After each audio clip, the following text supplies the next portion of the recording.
Navegar por Internet pertenece ya a nuestro día a día. Información, juegos, operaciones bancarias, millones de datos se envían, se reciben o se procesan de forma constante.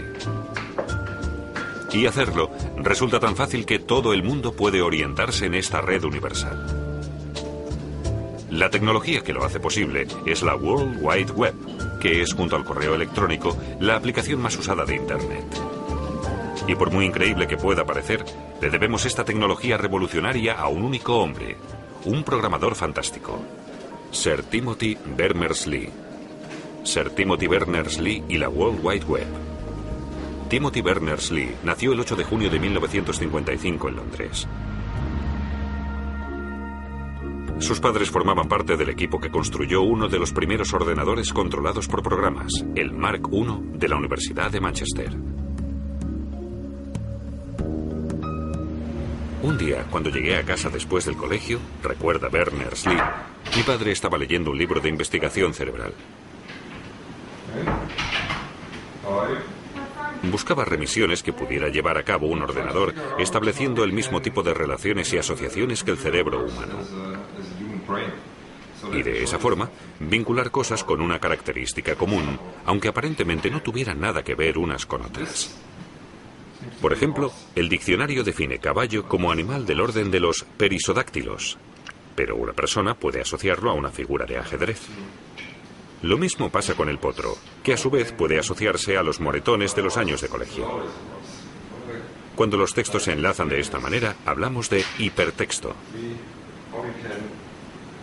Tras la breve conversación con su padre, Berners-Lee se implicó de tal forma en la tarea que ya no abandonó en toda su vida la idea de conseguir que un ordenador generara hipertextos por sí mismo. En 1973, Berners-Lee comenzó sus estudios de física en la Universidad de Oxford. Allí fabricó con transistores, con uno de los primeros microprocesadores y con un televisor viejo, su primer ordenador. Cuando terminó sus estudios, Berners-Lee empezó a trabajar como programador. En 1980 se marchó 6 meses a Suiza. Allí trabajó en el CERN, el Centro Europeo de Investigación Nuclear. Al llegar Berners-Lee desconocía quién era el responsable de qué y qué programas informáticos utilizaba. Así que para hacerse una idea general creó su propio programa. Este relacionaba los documentos con los trabajadores, con sus proyectos y con el software que utilizaban. El programa examinaba si los documentos contenían palabras clave, y en ese caso, creaba enlaces en los puntos que éstas aparecían. En recuerdo del antiguo diccionario de su infancia, Berners-Lee le puso a su programa el nombre Inquire, verbo que en inglés significa informarse, investigar. No fue casualidad que el programa funcionara como un diccionario, con la remisión sí, en español ver, escrita al final de cada entrada.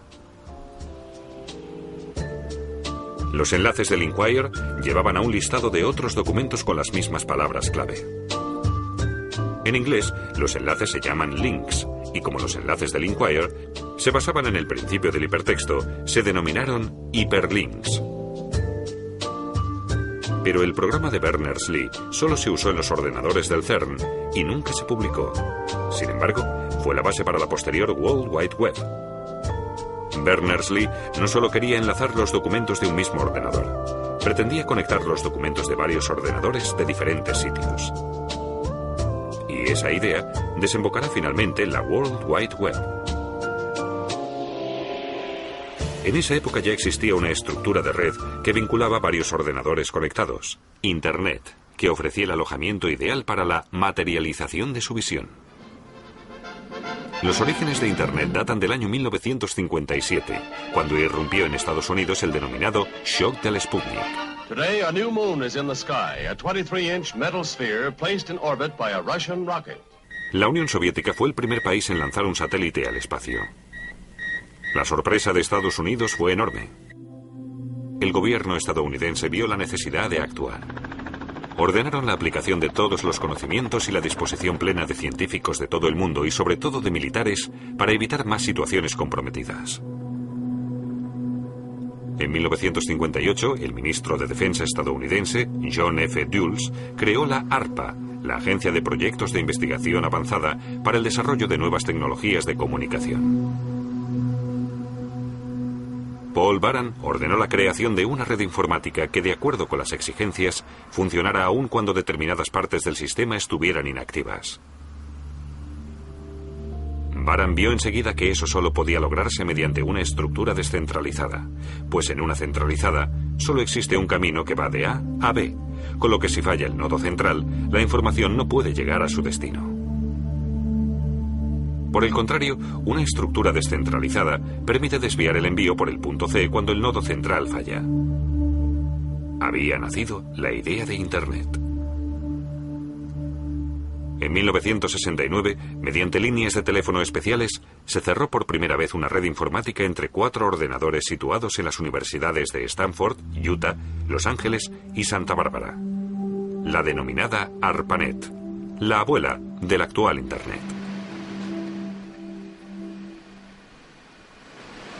Los científicos que pudieron acceder en su día a esa red vieron enseguida su poder. Los datos se podían transmitir en cualquier momento desde ordenadores a gran distancia. Hasta 1974, ARPANET creció hasta integrar más de 100 ordenadores, algunos incluso de fuera de Estados Unidos. Por primera vez surge el término Internet. A partir de 1983, esta pasó a ser su denominación oficial. Pero el problema de esta red era que la utilizaban muchos tipos diferentes de ordenador. El que trabajaba con un sistema necesitaba muchos conocimientos informáticos para poder obtener datos de otro sistema. Los ordenadores tenían diferentes sistemas operativos y no se entendían, igual que ocurre entre dos personas que hablan idiomas diferentes.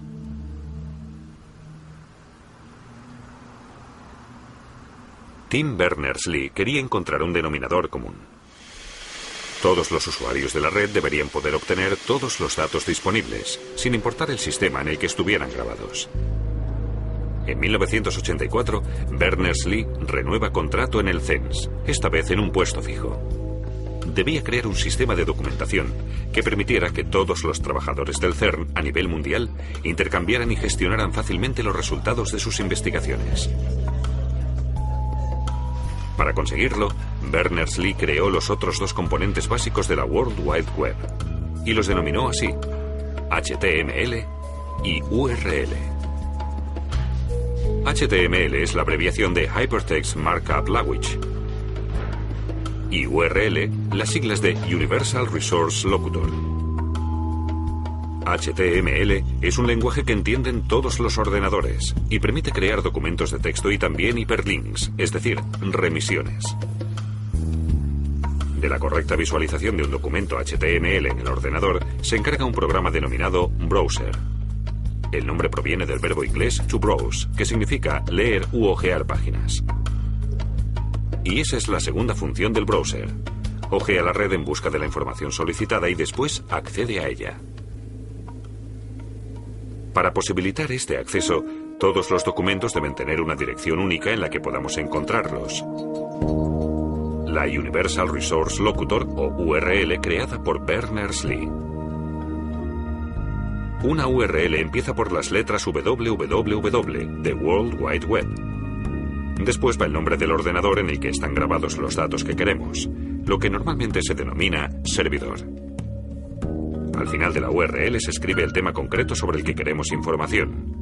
En nuestro ejemplo, Berners-Lee como subtema del apartado People. Con esta dirección, todos los documentos son perfectamente localizables en todos los ordenadores conectados a la red. Así, Berners-Lee convirtió lo que en principio había concebido para los usuarios del CERN en su nuevo producto, la World Wide Web. Su ordenador en el CERN fue el primer servidor de la red. En él se podía acceder a toda la información de la red universal. Con su publicación, Berners-Lee provocó una auténtica reacción en cadena. La ya existente Internet estaba esperando un instrumento como la World Wide Web. En todo el mundo, sus compañeros se pasaron días y noches sentados frente a su ordenador, instalando nuevos servidores, mejorando la programación y ayudando al crecimiento de la World Wide Web en sus inicios. Una gran diferencia respecto a hoy era la denominada interfase de usuario, es decir, lo que veía el usuario en su monitor. Antes solo se visualizaban textos y había que teclear todas las funciones y órdenes. La World Wide Web era todavía una herramienta de expertos. En 1993, el estudiante Mark Andreessen programó el Browser Mosaic, que permitía por primera vez integrar imágenes y activar hiperlinks haciendo un simple clic.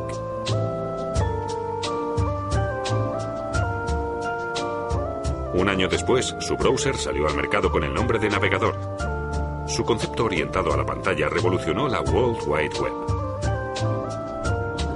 A finales de 1994, el CERN se despide oficialmente del invento de la World Wide Web sin solicitar derechos de patente. La idea de una red pública no comercializada seguía siendo lo más importante para el instituto. En ese momento, empresas de software de todo el mundo empezaron a pelearse por la red, y 1994 fue el año en el que más negocio se hizo con la World Wide Web. Tim Berners-Lee no participó en este boom. Prefirió encargarse de los nuevos avances de la red universal en lugar de lanzarse a la arriesgada aventura de los negocios. Desde sus humildes orígenes a principios de los años 80, no ha dejado de trabajar en el desarrollo de la web.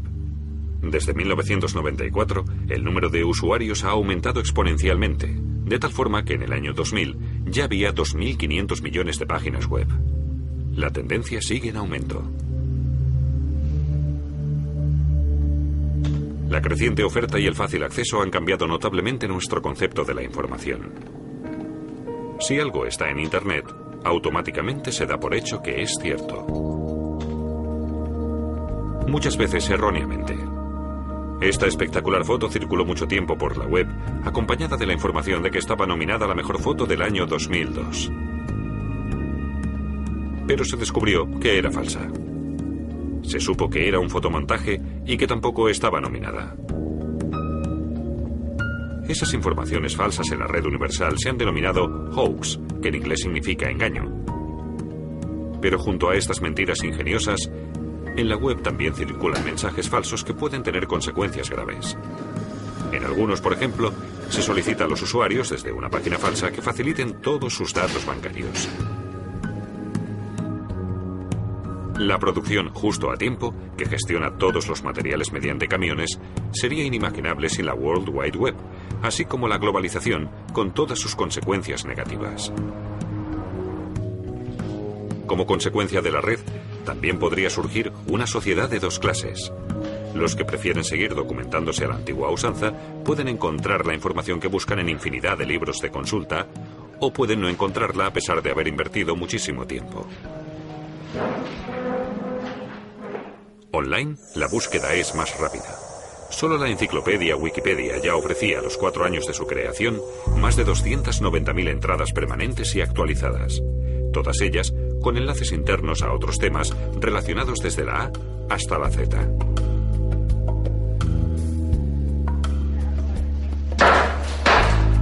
El mazo de las subastas online ha golpeado, sin embargo, únicamente a los usuarios de la plataforma de comunicación del siglo XXI.